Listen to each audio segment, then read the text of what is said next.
aja. Soy profesional.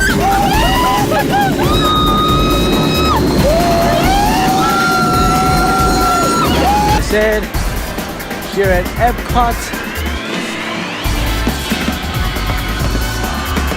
Hey guys, it's George. Yes, I know I'm finally back. I'm recording now in my new studio. Everyone out there knows how much I love Walt Disney World. So for the next videos, who knows, the next 10, 20, 30 videos, I'm going to be doing Walt Disney World in coverage from Epcot, Animal Kingdom, Hollywood Studios, you name it.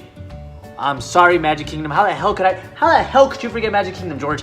First of all, before I get started with this video, let me just tell you that this is my opinion only, and you more than anyone can have your opinion, and that's perfectly fine. Hollywood Studios, Toy Story Land, and Animal Kingdom's Pandora, the World of Avatar. Those are the new themed lands. Animal Kingdom's opened 2016. Hollywood Studios Toy Story Land opened this summer. I'm putting them against each other to see what's the best theme land. So the way we do it is there's going to be 4 categories to see which theme land is better. The first of the 4 categories is design and physical appearance. The second category is rides. Obviously, a theme land is nice and everything, but if it doesn't have rides, then it's not going to be visited by a bunch of people. Third category is the impact to the park.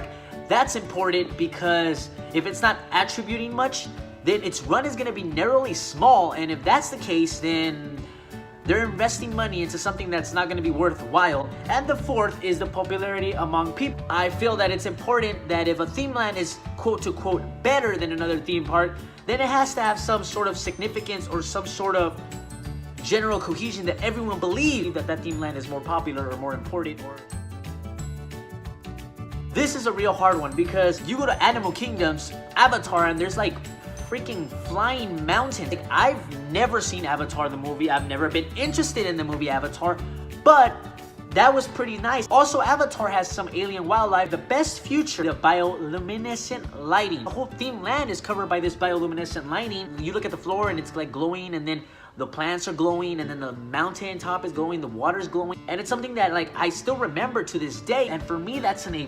Meanwhile, Toy Story Land is, well, Toy Story Land is Toy Story Land. You got a Wheezy, the penguin, you have a Jenga tower, you have Slinky Dog Dash, Buzz, Woody, Jessie, big statues. The best thing that Toy Story Land does, they make you, the visitor, feel like you are a toy. You're the size of a toy, and that's impactful because then you can imagine how Andy is and how Andy created all this, and it makes you feel like you're inside the movie. That being said though, I believe that Avatar has a slight edge.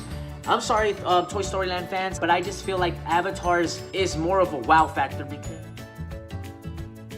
The next category is rides. We have 2 rides on each theme land. In Toy Story Land, we have Slinky Dog Dash and Alien Swirling Saucers. On the other hand, we have Navi River Journey and we have Avatar Flight of Passage. I fully agree that the best type of rides are rarely found elsewhere. Like you go to Epcot for Test Track, you go to Magic Kingdom for Snow White 7 Dwarfs. It doesn't mean that they're the best rides ever, but it does mean that you visit those theme parks for those type of rides. I feel like Hollywood Studios, after you ride Slinky Dog Dash, I think you're still more likely to go and ride Rock and Rollers Aerosmith or the Twilight Zone Tower of Terror before you get to Slinky Dog Dash. That's not the case in Avatar's Flight of Passage. People race to that ride because Avatar's Flight of Passage cannot be found anywhere else in Walt Disney World. A lot of people have very positive reviews on Avatar's Flight of Passage. The wait time still a year later exceeds 100 minutes almost all the time, even after closing hours. So that must mean that between the 2 rides, although I really love Slinky Dog Dash, and I must think that I possibly would enjoy Slinky Dog Dash more than Avatar's Flight of Passage, I have to give the edge for Avatar's Flight of Passage because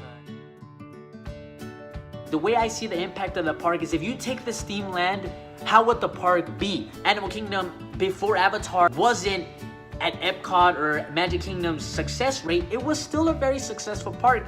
And you have rides like Expedition Everest, you have the Kilimanjaro Safaris, you have Cali River Rapids, which all have good amount of wait times every once in a while. So I feel like if you were to take Avatar from Animal Kingdom would still be a little good park that people would visit. Hollywood Studios is by far the worst park in Walt Disney World. Toy Story Land is something that Hollywood Studios needed. You can't really take Toy Story Land from Hollywood Studios and place it somewhere else because Hollywood Studios suffers as a park, and Toy Story Land was injected into Hollywood Studios in order for it to become a better park. That doesn't necessarily mean that Toy Story Land itself is rescuing Hollywood Studios, but if you take out Toy Story Land, you're left with Rock and Roller Aerosmith and the Twilight Zone Tower of Terror. That's it. So in the impact of the park at the end of the day, I have to give it to Toy Story Land.